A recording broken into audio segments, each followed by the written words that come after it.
So this week we travelled to Upton Park to play West Ham, who are difficult opponents, has to be said, with the way that they play under Sam Allardyce, a very good manager, although a bit of a smart-ass sometimes. They play similar to a Stoke City, a lot of long balls to tall players such as Carroll. That's why I like the changes that we made to the starting lineup. We brought in Mertesacker to handle him, and we brought in Giroud up front, and also Ramsey just to add a bit of depth to the midfield.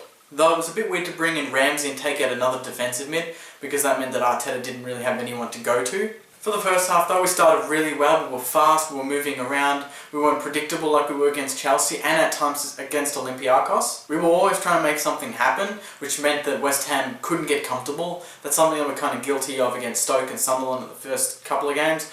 We just passed it around, we didn't really want to make anything happen, which meant that their defence was really comfortable, got a lot of players back, and it was very hard for us to get through. Giroud was awesome early, getting into really good positions, having a good couple of shots that were only blocked by the keeper. He could have easily had a couple of goals by half time. We had all the possession and momentum, we just couldn't make the most of it. And that's when West Ham made the most of their chance in the 20th minute. Diame against Ramsey, turned him inside out, corner of the box, opened up the angle and just curled it in past Manoni. That wasn't entirely Ramsey's fault. Mertesacker was pretty guilty as well. He kind of left space open for Diame. He didn't come in and cut it off when he should have. From that point on though, it was a bit of a scrap with a few half chances here and there for both teams. Though I noticed one thing, when West Ham had the ball a few times, we tried to get as many players around the player as possible. It left a few options open for them, but because we had 4 players around them cutting off the angles, they had nowhere to go, and this caused a few turnovers for us, so I like that defensive aspect of our game. And then in the 40th minute, Giroud gets the ball, passed it to Podolski on the left, who crosses it in near post. Giroud's there, puts that big left foot out, and just puts it into the back of net. Beautiful goal, very well deserved. Giroud's been doing this all year, getting into the right positions, but he hasn't taken his chances, and that time he took his chance. His first Premier League goal. Congratulations, mate. So at halftime to be 1-1 was pretty good, though with the dominance that we had early, would have thought that, a lead would have been nice, but not losing is a good thing as well. Especially with the way that we were playing, I was confident in the second half that we were going to get the job done. So the second half started, and West Ham were dominant in the first 20 minutes. Possession was 72% them to 28% us. Which is weird because usually it's us having a lot of the possession. This time it was West Ham keeping the ball off us. But it was good that defensively we didn't allow them much and they didn't really create any great chances from that possession. We made a few changes with Santos coming on for Gibbs, who looked a bit injured, and Gervinho coming off for Walcott, which I thought was a good change, changed the game up a little bit. And following that, we started to get possession back and started to create a lot of chances. I think 3 times in as many minutes. Podolski got the ball and left, cut it in, and Cazorla was the man there every time. Just first time taking a shot, either the keeper blocked it or a few players got in front of him and blocked the ball. In the 69th minute though, a very, very risky moment for Arsenal. It looked like Nolan was offside. He was onside, one-on-one with Mertesacker, so it was a bit, oh crap, he's gonna score here. Mertesacker, as he's done all year, just got his body in the way, took the ball, left the man behind and won.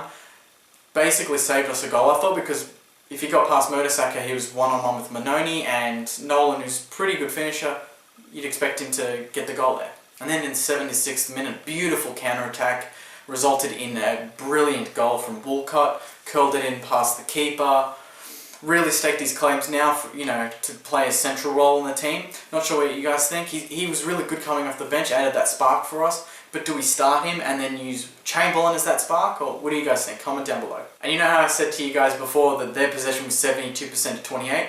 Now it's started to be 50-50 in the past 20 minutes. Soon after, in the 82nd minute, Cazorla got the ball just outside the box on his left foot, took a ping, and scored. It was amazing. It was a brilliant goal on his non-preferred. He's an amazing player. That for me has put him man of the match just then. Amazing goal, well deserved, and ended the game for us 3-1 now. After that, we took off Podolski, we brought on Koscielny, so now we had, in defence, we had Vermaelen, Mertesacker and Koscielny, so we were just kind of holding up the game, protecting the lead, and just added a bit of stability to the defence. So that's it guys, full time, 3-1 win for Arsenal, good 3 points, we jump on top of West Ham now. Carroll didn't score against us, so that's pretty good. Overall though, West Ham were really competitive for 75 minutes of the game. The last 15-20 minutes we just took control, and that's when we got the last 2 goals. It was great that we didn't stop at all. Even in the last couple of minutes, we were pushing for a 4th, and Giroud had a really good chance when there was a reverse pass from Cazorla, which he's done so many times this year. Giroud got his goal though, so that was the plus for the game for me. Passing was slick for most of the game compared to the Chelsea game last week where I said that we had a few passes and the players weren't even looking, but this time we're really organised and really alert. And despite a few moments in defence, we seemed to handle Carroll really well. The commentator said he played a great game. He did. But I noticed all he did was really win the first header, and there was no one there for him for the second header. It was always an Arsenal player there that just swept the ball away, which was really good. We allowed him to win the first headers, not really close enough to goal to score. He had a few chances here and there, but nothing great. And every time it hit the deck, we were there to take it away. Comment below, tell me who you think your man of the match was and your highlight of the match. My man of the match was Cazorla. He bossed the midfield, created a lot of chances for the strikers and scored an amazing goal himself. And my highlight of the match was the third goal, on the left foot, outside the box. Beautiful goal. The ball didn't even spin. If you watched it in slow motion, just floated to the top right corner. Keeper had no chance. Great goal. So that's it for my review, guys. Hope you enjoyed the video. Make sure you like the video below. Subscribe above if you want to see more. I'll have my next review out after the Norwich game, of course. And if you can, share my video on Facebook and Twitter to your friends, to your other Arsenal supporters. That'd be really great as well. Thanks.